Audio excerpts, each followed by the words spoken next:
Bien, conviene hacer ciertas aclaraciones ahora sobre la topología en una superficie. Si bien justamente no tenemos todas las herramientas de lo que significa un espacio topológico, etc., la idea de hablar de un abierto en una superficie, un conjunto va a ser abierto básicamente si es la intersección de si ves la intersección de un abierto de R3 con la superficie. Entonces, esa es lo que vamos a tener como conjuntos abiertos de la superficie. Y una cosa que vale la pena entonces tener en cuenta es que los abiertos dentro de una superficie también son una superficie. Teniendo en cuenta esto, entonces, esta definición tiene mucho sentido. ¿Sí? Si nosotros tenemos una phi, entonces, que es una función que no necesariamente está definida en toda una superficie, sino en un pedazo de la superficie hacia otra, decimos que es un diffeomorfismo local en el punto P. El P es un elemento del dominio. Si existe un entorno, por supuesto abierto, entonces, que contenga P dentro del dominio, tal que la imagen es un abierto entonces dentro de C' y por lo tanto es una superficie. B al ser abierto también es una superficie. Y entonces cuando restringimos la función a B, entonces va a ir de B en phi de B, esto resulta ser un diffeomorfismo. ¿Sí? Un diffeomorfismo, ¿por qué? Porque, insisto, esto es un subconjunto abierto de S, esto es un subconjunto abierto de S' y por lo tanto son superficies. Entonces ahora aplica la definición de diffeomorfismo para estas dos superficies. Entonces técnicamente esto es lo que llamamos un diffeomorfismo local en P. Ahora, la idea es más o menos la misma que en diffeomorfismo local de funciones de Rn en Rn. Y tal es así que tenemos entonces la posibilidad de usar el diferencial, ¿sí? No sé si recuerdan que hay un resultado que dice que si yo tengo una función, ¿sí? Es el teorema de la función inversa, ¿no es cierto? Si yo tengo una función f de Rn en Rn,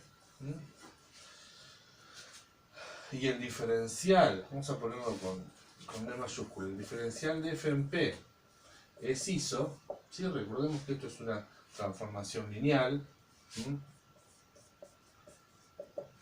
que habitualmente la hacemos ir de Rn en Rn, aunque yo hice ya bastante hincapié que en realidad va de Rn con origen en P a Rn con origen en f de P. Igual no es relevante esto todavía. Entonces, ¿qué es lo que pasa? Localmente estamos ante un diffeomorfismo local, ¿sí? F es diffeomorfismo local en P.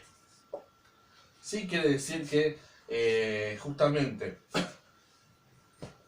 si estamos acá, Rn en Rn, este es el punto P, este es el punto phi de P, entonces podemos conseguir entornos para los dos, tal que f en esos entornos es una función bisectiva, diferenciable y con inversa diferenciable. Bueno, todo esto vale entonces ahora para superficies también. Entonces ahora, en vez de hablar de una f, vamos a hablar de una phi, que va de una superficie en otra superficie,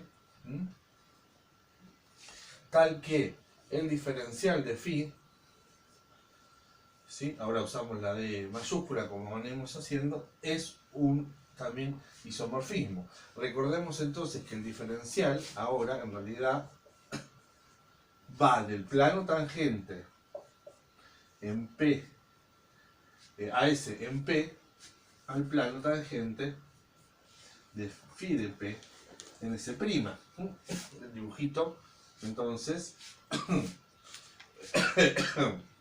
es así, ¿no es cierto? Tenemos S, tenemos S',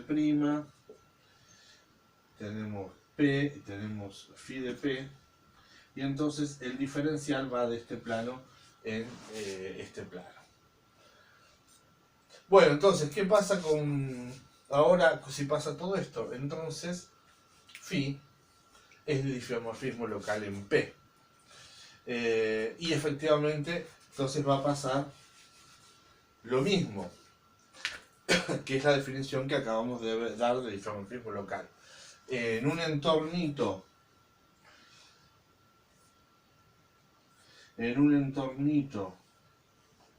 de P, junto con un entornito de phi de P, de phi de P, phi es una función bisectiva, diferenciable y con inversa diferenciable. Entonces es interesante hacer esa observación de cómo el diferencial ahora entre superficies se comporta igual que el diferencial entre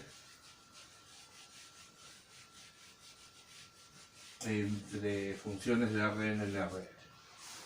Lo que sí perdemos en el diferencial nuevo, en el diferencial de superficies, esa posibilidad de aproximar. ¿Sí? Nosotros habíamos dicho que un diferencial en un punto P era de alguna manera la aproximación a la función, en el sentido que si yo tengo f de P más h, la puedo aproximar por f lo que vale en P más la parte lineal, que es el diferencial entonces de f en P aplicado al vector h. ¿Sí? Esto lo analizamos bastante. El dibujito que habíamos hecho era el siguiente. ¿Sí? Teníamos el punto P, teníamos el punto f de P, teníamos entonces un vector h, y entonces acá queríamos conocer cuánto vale la función acá. Bueno, para eso lo que hacíamos entonces era a f de P sumarle esto. A h le aplicamos el diferencial, y entonces, por ejemplo, este es el diferencial de f en P aplicado a h. Y este entonces es una aproximación. En realidad tal vez la función f en P más h no esté por acá, pero sí esto la aproxima. Que esto es un Taylor de primer orden. Ahora esto no sucede. ¿Por qué no sucede? Porque nosotros acá podemos confundir tranquilamente el P que está en el dominio de la f con un vector h. ¿Sí? Esto está en el dominio de la f, y el vector h, bueno, está también acá en este mismo espacio, que es un pedazo de Rn, aunque yo haya hecho hincapié que esto estaba en R con origen en P. El vector lo podemos pensar que está con este origen o simplemente un vector de Rn. Ahora, esto no pasa, ¿por qué? Porque cuando nosotros tenemos una phi, nuestro h, nuestro vector h, se sale del espacio, porque es un vector tangente, ¿sí? Entonces, si nosotros tenemos esta situación, este es el punto P, este es el plano tangente, entonces, y bueno, nuestro vector h del plano tangente no tiene nada que ver con la superficie. En general, salvo que la superficie sea plana o que vuelva a subir, este vector no tiene nada que ver con la superficie. Entonces no tiene ningún sentido hacer P más H, porque si bien P pertenece a la superficie, al sumarle H, capaz que estoy fuera de la superficie, como en este dibujo. Entonces esto ya no tiene, ya no tiene sentido, y entonces no tiene sentido hacer esta aproximación lineal. Sin embargo,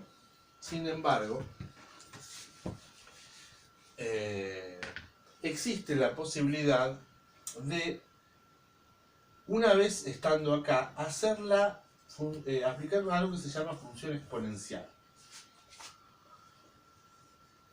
Que en principio no tiene nada que ver con la función exponencial que conocemos, pero se llama, porque en algún contexto esto es una función exponencial.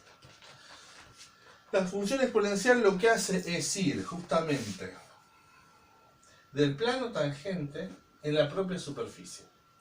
¿Sí? Entonces de alguna manera aplasta el plano tangente en la superficie, al menos esto en forma local, digamos, en un pedacito del plano tangente lo puede llegar a aplastar.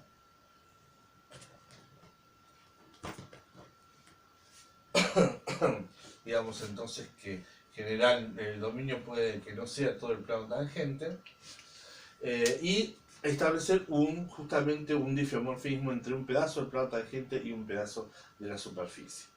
Y ahí sí, entonces, vuelve a funcionar como aproximación. O sea, si nosotros, bueno, no, aproximación, no, pero sí lo que hace es establecer una relación entre este punto que sería justamente un punto pero en R3, ¿sí?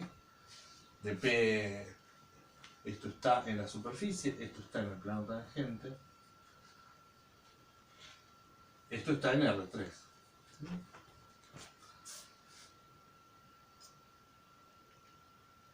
Entonces, de alguna manera, esto termina otra vez al aplicar la exponencial. Entonces, al aplicar la exponencial de todo esto, esto termina estando otra vez en la superficie.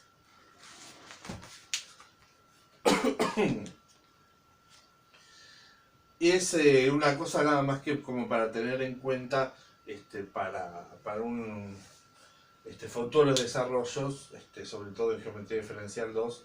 Entonces ahí avanzamos un poquito sobre la exponencial, porque realmente se hace interesante esta conexión entre el plano tangente y la superficie.